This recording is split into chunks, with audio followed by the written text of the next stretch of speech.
अपने बच्चों को पढ़ा लेना, फाका करना पड़े तो कर लेना। एक फकीर के बारे में आता है कि उन्होंने ऐसी ज़ख़ीम किताब खरीदी कि जेब में पैसे नहीं थे और उनसे उधार लेकर के आए, कहा मैं मजदूरी करके तुम्हें रकम दे दूंगा मगर इकट्ठे न हो सके पैसे। साहिबे किताब ने पैसों की डिमांड की, कहा भैया या तो किताब दो या पैसा दो। उनके पास नहीं था, कहा यार किताब तो नहीं दे सकता, कहा फिर पैसे दो। मकान की छत पे खड़े हो गए और छत पे खड़े होने के बाद ऐलान किया अपने मकान को बेच रहा हूं। ऐलान करना था, नीलाम कर दिया, मकान बिक गया। उससे जो रकम आई वो किताब के मालिक को रकम दी और किताब अपने पास रखी और ये पैगाम दे दिया कि रहने को मकान रहे ना रहे, पहनने को कपड़े रहे ना रहे, पाँव में चप्पलें रहे ना रहे, मगर हाथ में किताब रहना चाहिए। इल्म एक ऐसी दौलत है कि इंसान खत्म भी हो जाए तो उसका फैजान मर गया तो बात खत्म, लेकिन इल्म इंसान चला भी जाए तो उसने जो चिराग रोशन किए हैं इल्म के, वो एक दूसरे को रोशन करते चले जाते हैं। बेटियों की दस्तारबंदी हुई, माशाअल्लाह, आलिमा कारिया, और अल्लाह के करम से इल्म दीन की दौलत से वो आरास्ता होकर यहाँ से फारिगा हुई, तो ये बड़ी खुशी की बात है। मुझे एक वाक़या याद आया इस मौके पर कि एक इमाम हैं हज़रत इमाम अलाउद्दीन समरकंदी, उन्होंने अपने घर की तरबियत, देखता हूँ तो मुझे ऐसा लगता है जैसे हम लोग जो किताबों में पढ़ते हैं वो आपको देखना हो तो अपनी बस्ती में देख लीजिए। जो किताबों में पढ़ते हैं, जो हम और आप सोच भी नहीं सकते, पर्दे का ऐसा रिवाज और ऐसी तरबियत कि उसका यहाँ नहीं दूर दूर तक उसकी कोई नज़ीर नहीं मिलती, उसकी कोई मिसाल नहीं मिलती। ये तो आप सब जानते हैं, ये कितनी बड़ी बात है आप सबके लिए। तो इमाम अबू बकर, इमाम अलाउद्दीन समरकंदी ने ऐसी तरबियत की अपनी बेटी की, ऐसी तरबियत की कि वो सिर्फ कुरान मजीद को तजवीद की रियायत से पढ़ने में महारत नहीं रखती थी, सिर्फ नहीं, इसके अलावा उन्होंने अपने वालिदे माजिद की लिखी हुई किताब तुहफतुल फुक़हा ज़बानी याद कर ली थी। ज़बानी, उसको लोग देख के नहीं पढ़ सकते, आम लोग नहीं, उलमा नहीं पढ़ सकते आसानी से, उसको हल करना आसान नहीं है, बगैर कुतुब के मदद के और असातिज़ा की मदद के उसको आप हल नहीं कर सकते। मगर उनकी बेटी फातिमा ने, फातिमा नाम था उनकी बेटी का, पूरी किताब समझ भी ली और पूरी किताब जहन में बिठा भी ली, अज़बर आप उसकी हाफिजा बन गई पूरी किताब की। अल्लाह ने ऐसा शोहरा दिया उनकी बेटी को, बाप का चर्चा तो था ही मगर बेटी को रब ने ऐसा शोहरा दिया कि समरकंद के जो खलीफा थे, यानी जो वजीर आजम कह लीजिए हमारी और आपकी भाषा में, यानी जो उस वक्त के प्रधानमंत्री थे, उन्होंने अपना रिश्ता भेजा और कहा मैं चाहता हूं कि आपकी बेटी के साथ मेरा निकाह हो जाए। मगर इल्म वाले इल्म की कदर जानते हैं, आपने रिश्ता ठुकरा दिया, कहा नहीं, मैं अपनी बेटी को महज इस बुनियाद पर एक जाहिल के हाथ में नहीं दे सकता कि वो एक बड़ी कुर्सी वाला है, वो इक़्तिदार वाला है। मेरी बेटी आलिमा है, मेरी बेटी फकीहा है, मेरी बेटी बेहतरीन कुरान मजीद की कारिया है, अपनी बेटी को एक जाहिल के हाथ में नहीं दे सकता। अल्लाह अकबर कबीरा। जानते हो मेरे साथियों, उनकी शोहरत का सूरज कहां तक पहुंच चुका था। समरकंद, बुखारा और आलम इस्लाम में अल्लाह ने उनकी बेटी को शोहरत दी थी कि इमाम अलाउद्दीन समरकंदी की बेटी की को अल्लाह ने बहुत जबरदस्त तफक्को अता फरमाया है। आपने एक मर्तबा अपने शागिर्दों के सामने ये मामला जिक्र किया। तलामिज़ा जानते थे बेशक, आपके एक शागिर्द हैं जिनका नाम है इमाम अबू बकर इब्ने मसूद यानी कासानी, जिनको इमाम कासानी कहते हैं। उन्होंने भी अपना पैगाम भेजा और कहा मैं चाहता हूं कि आपकी बेटी से किसी को बीच में डाला, कहा हम चाहते हैं कि ये रिश्ता हो जाए। आपने फरमाया इमाम अलाउद्दीन ने कि अपनी बेटी का रिश्ता उसी के साथ करूंगा, अपनी बेटी का निकाह उसी के साथ करूंगा जिसको मेरी ये किताब ज़बानी याद हो जाए। यानी जिस तरह मेरी बेटी को ज़बानी याद है किताब, उसी तरह जिस आलिम को, जिस फकीह को ये किताब ज़बानी याद होगी। आसान काम नहीं था उस किताब को ज़बानी याद करना, समझ रहे हो कि नहीं। उन्होंने कहा ठीक है हजरत, कहा मुझे ये बताओ तुमने मेरी ये किताब कितनी समझी, तोहफतुल फुक़हा। और ये ऐसी किताब है, ये हमारे उलमाए ज़वील एहतराम जानते हैं कि अल्लामा शामी जैसा वक्त का अजीम फकीह, जिनकी जलालत इल्मी का झंडा आज भी फजलो कमाल की चोटियों पर लहरा रहा, अल्लामा शामी कहते हैं तोहफतुल फुक़हा की मिसाल नहीं मिलती है, ऐसी अजीम किताब है तोहफतुल फुक़हा। जानते हो वो किताब, आपने कहा बेटा तेरा रिश्ता मंजूर है, मगर तू मुझे ये समझा दे कि ये किताब तेरे समझ में कितनी आई है। और ये लिखित में समझा, तहरीर में तो उन्होंने उसकी शरह लिखी, यानी उसकी पूरी तफसील लिखी, उसकी जो सख्त इबारतें थी उसको सहल अंदाज में समझाने की कोशिश की। उसको हम लोग अहले इल्म की जबान में शरह कहते हैं। उन्होंने जब शरह लिखी तो कई जिल्दों में शरह तैयार हो गई, जिसका नाम है बदाइउस सनाए। आज भी फुक़हा की किताब आंखों का सुरमा है और उलमाए किराम उस किताब की तरफ रुजू करते हैं। जब ये शरह आपकी बारगाह में पेश हुई, आपने अपने शागिर्द के माथे को चूमा और कहा बेटे मैंने समरकंद के खलीफा का रिश्ता ठुकरा दिया था, मैंने बड़े बड़े अमीरों का रिश्ता ठुकरा दिया था, इसलिए कि उनके पास दौलत थी। तेरा रिश्ता मंजूर कर रहा हूं इसलिए कि तेरे पास इल्म की दौलत। इससे एक सीख मिलती है, वो सीख ये है कि रिश्तों के मामले में ताकीद नहीं हो, रिश्ता अगर मुनासिब हो तो कर देना चाहिए। दौलत की तरफ हम देखते हैं, इसकी वजह से रिश्तों में ताख़ीर होती है। देखो बेटियों से भी कितना इल्म फैलता है, उनके बारे में लिखा हो, हमारे उलमाए किराम जानते हैं, उनके बारे में लिखा है कि जब उनके घर पे इस्तफ्ता मतलब सवालात आते थे कि इसका जवाब देना है, तो उसके नीचे मुफ्ती साहब दस्तखत करते हैं। जैसे जामिया नईमिया साहब फतवा लेकर के आएंगे तो उसके नीचे दस्तखत होता कि नहीं होता, बोलो होता कि नहीं होता? तो उसके नीचे दस्तखत होता था, इमाम अलाउद्दीन समरकंदी का भी होता था और बाज फतावा में उनकी बेटी का भी दस्तखत हुआ करता था। और कई दफा ऐसा हुआ कि बेटी के साथ साथ यानी बेटी का दस्तखत है, बाप का दस्तखत है और बेटी के शौहर का भी दस्तखत है, यानी तीनों का दस्तखत है। ये कैसा घराना है जिसके अंदर हर बंदा, और अल्लाह के करम से उनके घर में जो अल्लाह ने बेटी दी वो भी कितनी बड़ी आलिमा है, सुभान अल्लाह। ऐ अक्का शाहपुर के लोगों, गनीमत नगर और आसपास से आए हुए मेरे दीनी भाइयों, क्या तुम अपने घरों में ऐसा माहौल नहीं दे सकते जैसा माहौल मुजद्दिदुल असर नाबग़े रोजगार हजरत कारी हामिद अली साहब क़िबला ने दिया है कि अपने बेटों ही को ज़ेवर तालीम से आरास्ता नहीं किया है, बल्कि अपनी शहजादियों को भी कनीज़ाने फातिमा ज़हरा बनाया।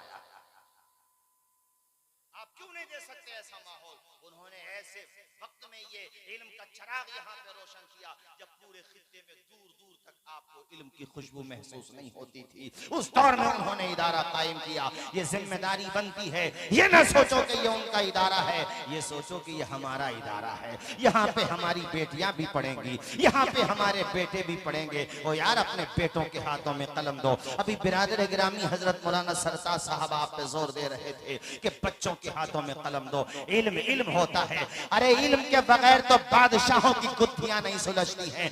वक्त के खलीफा हारून रशीद ने एक मर्तबा जज्बात में आकर के जुमला कह दिया, होश उड़ गया था उसका।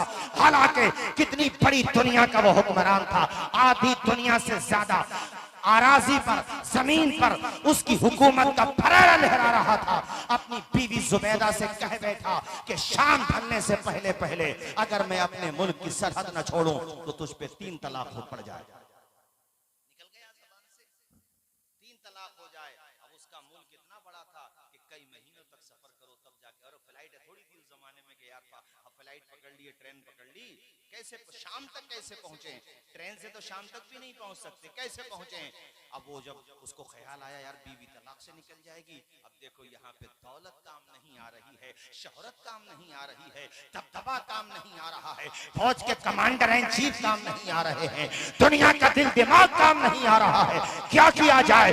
शाम ढलने से पहले पहले मैं अपने मुल्क की सरहद छोड़ नहीं सकता, सरहद नहीं छोड़ूंगा तो बीवी को छोड़ना पड़ेगा। वो निकाह से निकल जाएगी, चूंकि जबान से ये निकल गया कि सूरज डूबने से पहले अगर मैंने अपने मुल्क की सरहद को नहीं छोड़ा तो मेरी बीवी जुबैदा पे 3 तलाक पड़ जाए।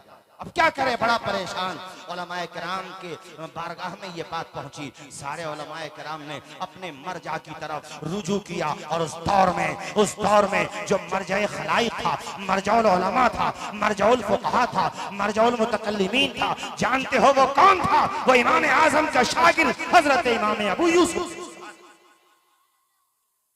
आपकी बारगाह में ये बात पूछी, आपने मुस्कुरा करके कहा, कहो खलीफा से, अरे तुम इख्तिदार की कुर्सियों पे बैठ के ये न सोचो कि हमारे बगैर तुम्हारा काम चल जाएगा।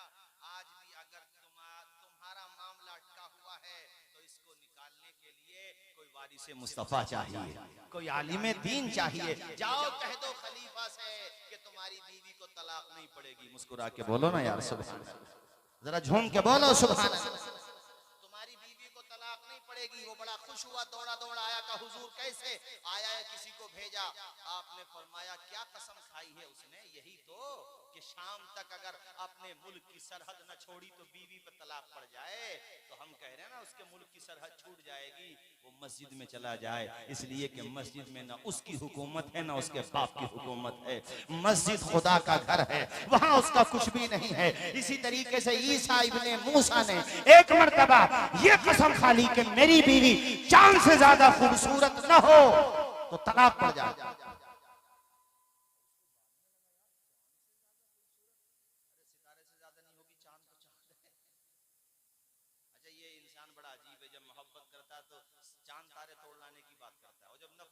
टांगे तोड़ने की बात करता है। आपकी मुस्कुराहट तजर्बे का पता दे रही है। ये मौजूद तो खैर हमारे नहीं आप इसके अब नहीं आएगी, शादी के बाद आ जाए। हमारे माशाल्लाह कारी हाशिम साहब।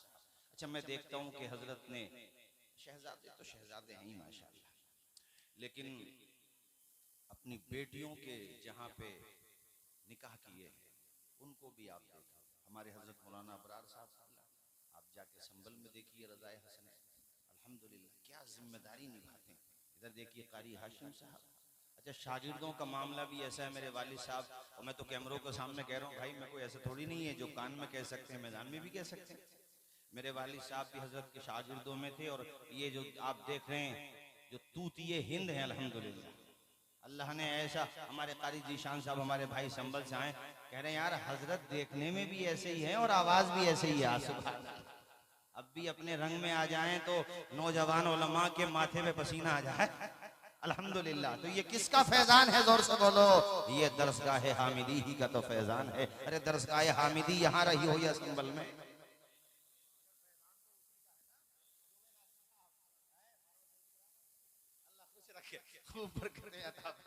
शादो आबाद रखे, मुस्कुरा के बोलिए सुभान अल्लाह।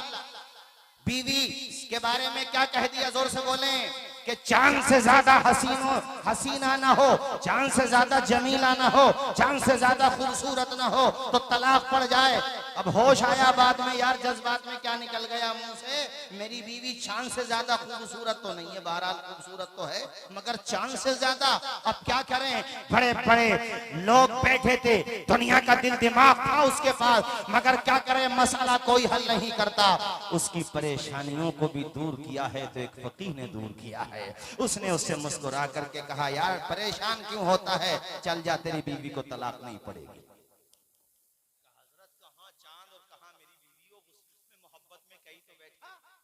मगर मुझे पता है वो चांद से ज्यादा हसीना थोड़ी है। उन्होंने कहा, तेरे जुमले की तावील है हमारे पास, और वो कुरान मजीद की ये जो वाकया मैं सुना रहा हूँ आपको, तफसीर कुर्तुबी में सूरह 3 की तफसीर में, और भी किताब मिल जाएगा। इमाम कुर्तुबी लिखते हैं कि फकीह ने कहा, फकीह वक्त ने कहा, अरे सुनो जनाब, इस बात की तावील है हमारे पास, इसलिए कि कुरान में अल्लाह कहता है, लक़द खलक़नल इंसाना फी अहसनी तक़वीम, हमने इंसान को सबसे हसीन सूरत में पैदा किया है। तो वो चांद से भी ज्यादा हसीन है। इस आयत की रोशनी में वो तूने यही तो कहा है चांद से ज्यादा हसीन ना हो, वो तेरी बीवी है हसीन चांद से ज्यादा। बोलो किसने मामला हल किया? अरे बोलो किसने हल किया? आलिम ने। तो इसलिए इन इदारों का बाकी रहना जरूरी है, इन मदरसों का जिंदा रहना जरूरी है, ताकि यहाँ पे इल्म हासिल करते रहो। इमाम शाज़िली लिखते हैं, फरमाते हैं कि एक मर्तबा में मस्जिद अक्सा का नाम तो आप बहुत सुनते हो, देखते हो कि नहीं देखते हो? कैसा जज्बा अल्लाह ने वहाँ के लोगों को अता फरमाया। हम लोग तो सिर्फ बातें करते हैं, असल आपको देखना हो नबी के गुलाम तो उनको देखो आप। अल्लाह ने कैसा जज्बा अता फरमाया। तो मस्जिद अक्सा में इमाम शाज़िली कहते मैं आराम कर रहा था, मेरी आंख लगी और बंजर जमी पे नूर की बरसात हो गई, ख्वाब में नबी से मुलाकात हो गई। नबी रहमत तशरीफ लाए ख्वाब में। अच्छा ये बात ये जो है मुख्तसर अंदाज में इसको अल-मुअतमदुल मुस्तनद में आला हज़रत भी लेकर के आए, और भी बहुत सारी किताबों में है, हमारी अहले सुन्नत की बहुत सारी किताबों में है। अब तफसील से ये है जो मैं बता रहा हूँ। इमाम शाज़िली कहते मैंने ख्वाब में देखा अंबियाए किराम तशरीफ फरमा हैं, इतने में जाने आलमीन तशरीफ लाते हैं, रहमतुल लिल आलमीन तशरीफ लाते हैं।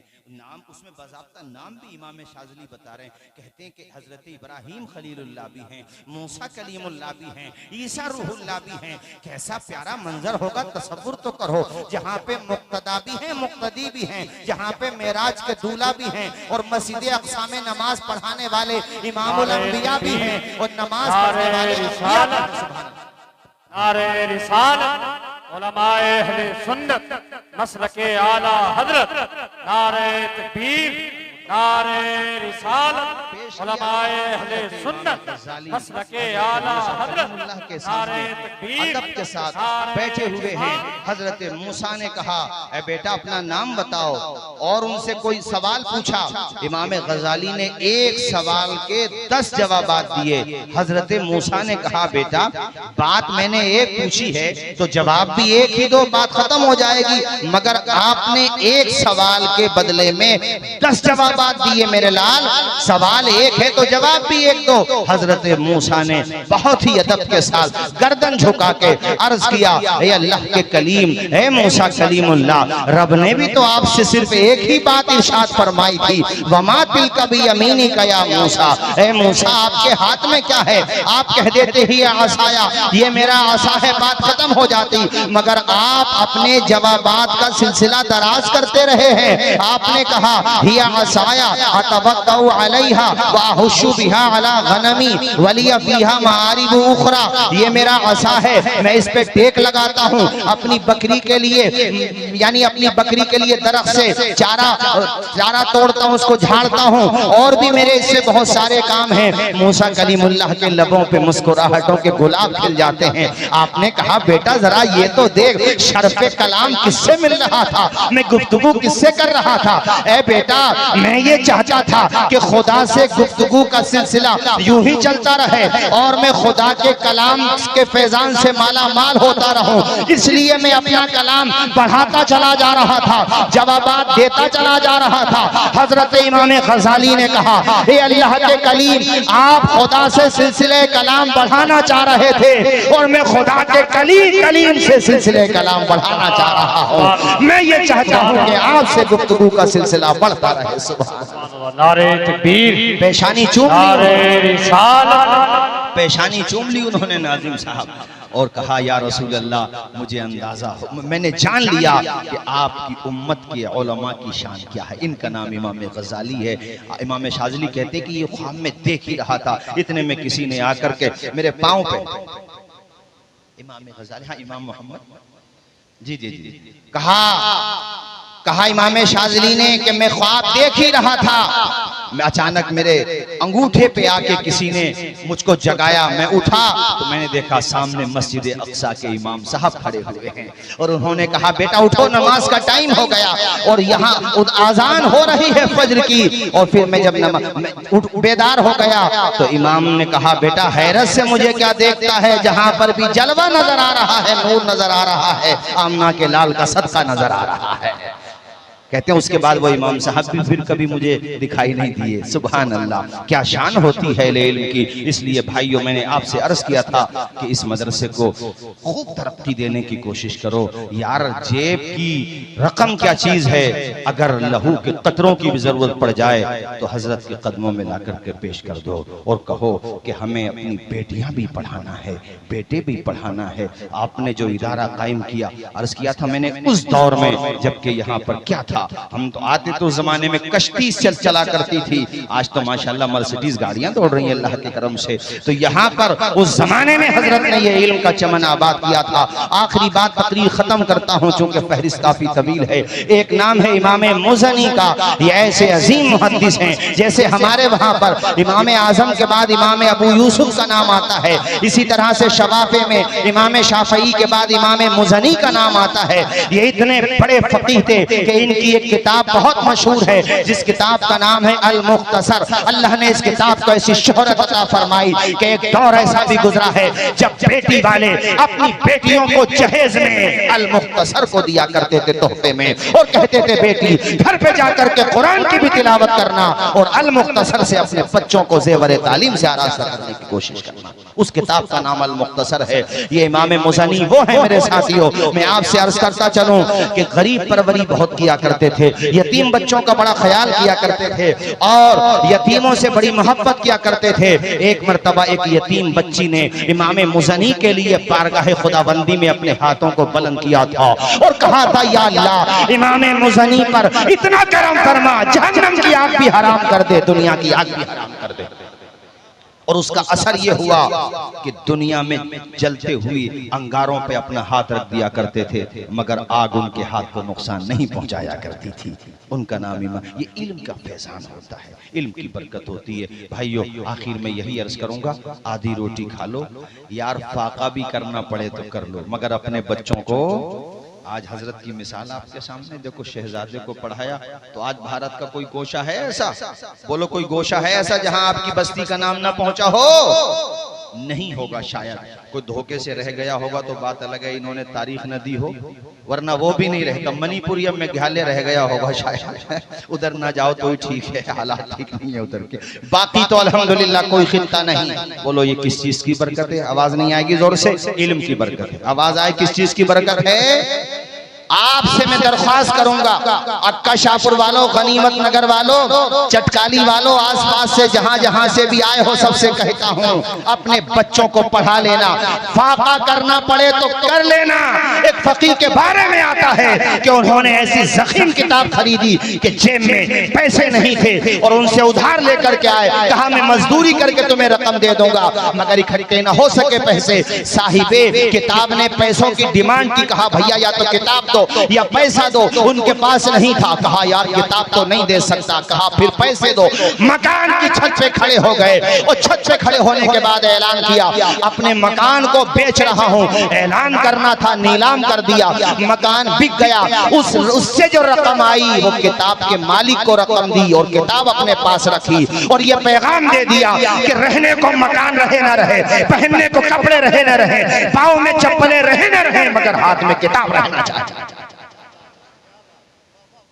और उनका नाम तबकातुल हनाबिला में सुनहरे अल्फाज में लिखा हुआ है। मेरे साथियों, इल्म ऐसी चीज है, इसलिए अपने बच्चों को पढ़ाओ। ये कभी ना सोचो यार हम एक विलेज में रहते हैं, देहात में रहते हैं, क्या होगा। बात इल्म की आई। मुफ्ती साहब तो अभी रिसेंटली, अभी मेरे ख्याल से एक हफ्ता भी नहीं गुजरा है, अभी यूपीएससी के एग्जाम आया, बात आई तो मैं एक इल्म के एतबार से बता रहा हूँ कि इल्म एक चीज होती है जो इंसान को इज्जत दिलाती है। भाई इल्म इल्म है, इल्म नाफे तो बहरहाल इल्म नाफे है, मगर इल्म कोई दूसरा भी हासिल करता है तो उसका भी बेनिफिट मिलता है। पवन कुमार नाम है लड़के का, यूपीएससी एग्जाम निकाला, अभी पत्रकार उसके घर पे पहुंचे तो घर पे हजरत उसके घर पे छप्पर पड़ा हुआ है, छप्पर पड़ा हुआ है घर पे। और उसने अपने घर फैमिली वालों से कहा कि मुझे मोबाइल चाहिए, क्योंकि चीजें डिस्कवर करना होती है, रिसर्च करना होती है, मालूमात करना होती है, तो मैं कहां से लाऊं? तो उसके घर पे उसकी बहन ने, उसकी माँ ने और उसके वालिद ने, तीनों ने मेहनत की, मजदूरी की, तब जाकर के 3 या 4 हजार रुपए जमा हुए। तो उन 3-4 हजार रुपए में सेकंड हैंड मोबाइल उसने लिया। कितनी मेहनत की होगी उसने। और आज देखो जब यूपीएससी का रिजल्ट आया है, बड़े बड़े मिनिस्टर उसके घर पे जाकर के उसकी मेहनत को सैल्यूट कर रहे हैं। ये एजुकेशन की पावर होती है, ये तालीम की पावर होती है। आज कितने अफसोस की बात है, जिला मुरादाबाद में आप तलाश कर लीजिए, किसी कम्युनिटी की बात नहीं कर रहा हूं मैं, मगर बात आ गई तो कह रहा हूं, मुझे बताइए कि आपकी पूरी बस्ती में एक भी दरोगा है, एक भी हमारे पास एडवोकेट है? अरे ये तो एहसान है उलमा का कि इन्होंने अल्हम्दुलिल्लाह घर घर में अहले इल्म पैदा कर दिए, उलमा पैदा कर दिए। मगर कभी कभी संवैधानिक ये सियासत की कुर्सियों पे बैठने वालों से भी तो हिसाब लो कि हमारे उलमा ने तो मदरसे बनाए, क्या तुमने भी हमारी बच्चियों के लिए स्कूल बनाए, हमारे बच्चों के लिए स्कूल बनाए? मगर तुम इसी में खुश हो के नेताजी हमारे घर पे आ गए, दावत खा गए, फोटो खिंचवा के बात खत्म। अब इन बातों से क्या होता है? जिस तरह से तुम उलमा का मुहासबा करते हो, इनसे भी पूछो कि पिछले 77 सालों में तुमने क्या किया है। अरे आटे में नमक के बराबर तादाद है ऐसे लोगों की जिन्होंने बच्चों के हाथों में कलम देने का काम किया है। और याद रखना, मरने के बाद नाम उन्हीं का जिंदा रहेगा जो दुनिया में कुछ काम करके जाएगा, वरना तो बड़े बड़े राजे रजवाड़े आए, अरे हमारे मुगल भी आए, किसका नाम जिंदा है? चंद कहीं का तो नाम जिंदा है, लेकिन जिन्होंने इल्म फैलाया उनका नाम 812वां उर्स था गरीब नवाज का। मगर आज भी अक्का शाहपुर में एक नाबालिग बच्चे से खड़ा करके पूछा जाए, बेटा गरीब नवाज को जानता है? तो मुस्कुरा के कहेगा अजमेर शरीफ में उनका मजार शरीफ है। 812 साल हो गए मगर बच्चा बच्चा जानता है। 150 हिजरी में इंतकाल हुआ था इमाम आजम का, मगर पूरी दुनिया में हनफी मौजूद हैं। इमाम शाफई से मोहब्बत करने वाले किस चीज ने जिंदा रखा? जवाब देते हैं हमारे नाज़िम जलसा, और बड़ा प्यारा जवाब देते हैं कि दामने मुस्तफा से जो लिपटा यगाना हो गया, जिसके हुजूर हो गए उसका जमाना हो गया। इसलिए साथियों, ये दर्द दिल है, ये समझ लेना, बच्चों को पढ़ा लेना और इस इदारे को सींचो। अरे मुफ्ती साहब हजरत की तरफ से ये मैं 2 मिसरे कह दूं, फिर मैं अपनी तकरीर खत्म करता हूं कि सींचा है, हजरत की तरफ से कह रहा हूं। ये आप देखिए माशाल्लाह, मेरे ख्याल से मस्जिद है ना, ये मस्जिद है और ये जगह भी मदरसे ही की जगह है मदरसे ही की जगह। और किस तरह से मेहनत की होगी। और पहले बरसात में यहाँ पानी आ जाता था, पानी के साथ मछलियाँ भी आ जाती थी, कितनी दफा तो फसलें हमारी डूब जाती थी। मगर उस दौर में भी हजरत ने, आज तो माशाल्लाह खैर अल्लाह का शुक्र है, अल्लाह ने ऐसे शहजादे अता कर दिए जो बहरहाल बड़ी अल्हम्दुलिल्लाह सपोर्ट है अल्लाह के करम से।